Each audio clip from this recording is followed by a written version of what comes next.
CBS News has exclusively learned that the Biden administration is planning to refer some migrants in Latin America for resettlement in Greece and Italy. Yeah, it's part of the White House's effort to discourage migrants from crossing the U.S. Mexico border. Now, this initiative would involve both countries welcoming migrants who are processed at the immigration centers in 4 Latin American countries. The offices were created last year as part of an effort to screen asylum seekers who hope to reach the U.S. CBS News immigration and politics reporter Camilo Montoya-Galvez broke this story. He's in San Antonio, Texas, with more. So what more can you tell us about this initiative and how it's expected to work?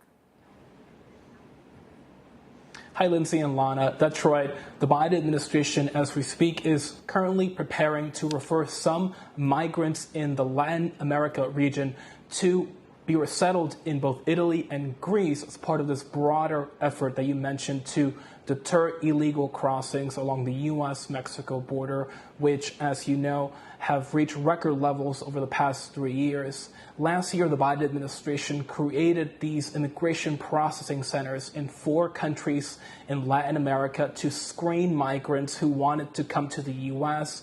And since then, it has been processing thousands of migrants who may be eligible for refugee status or other immigration benefits that allow them to come to the U.S. legally. Importantly, Canada and Spain have also been welcoming some of the migrants who are filing applications under this initiative. And now we have learned, of course, that Italy and Greece are also planning to join this multi-country initiative and also welcome some migrants and workers to their countries.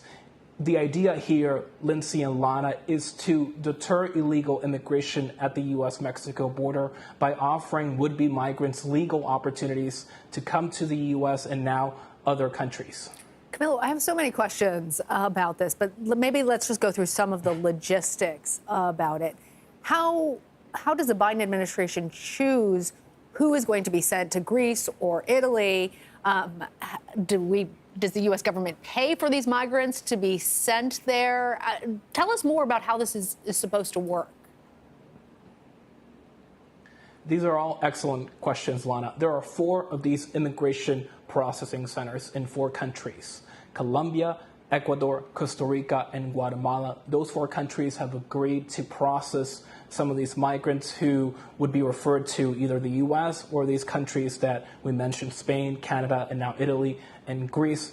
United Nations officials and others are helping the U.S. to screen vulnerable migrants traveling throughout the region, particularly in these 4 countries, and who are eligible to come to different countries so they can be vetted, screened, and then they can take a flight to their respective destinations. Not everyone qualifies. For example, in Guatemala, only Guatemalan migrants can apply for this initiative. In Costa Rica, only Venezuelan and Nicaraguan migrants can apply.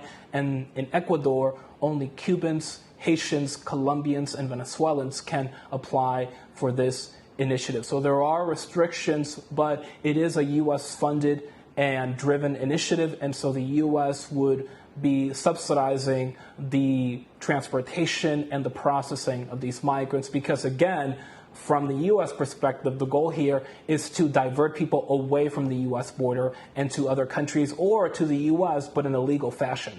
Why would Italy and Greece join the effort? Excellent question.